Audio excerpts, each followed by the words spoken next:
My name is Sue Peaty from Cardiff University, and my area of expertise is social marketing, which is about behaviour change. And this project is about antisocial behaviour in the South Wales Valleys communities.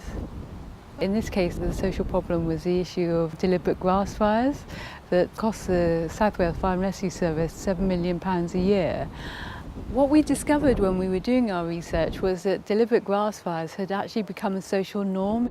It was something that had been going on for generations and generations.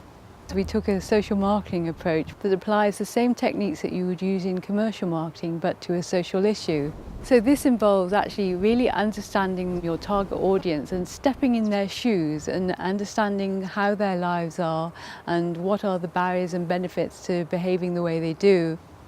There are a number of elements to the social marketing project that I've never come across before.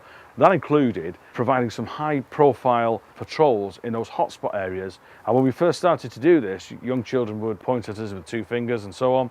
But by the end of the project, we were on first-name terms as we'd stop in the street and engage with young people and start to try and educate them through the diversionary activities that we had running about the problems that the grass fires cause us, what it felt like to be a firefighter when they went on Firefight for a Day experiences.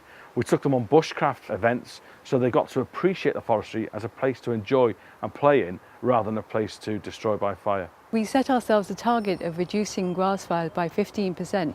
What we actually managed to do was to reduce them by 46%. We also found there was a drop in other forms of antisocial behaviour that we weren't expecting. All arson across South Wales amounts to something like £38 million a year.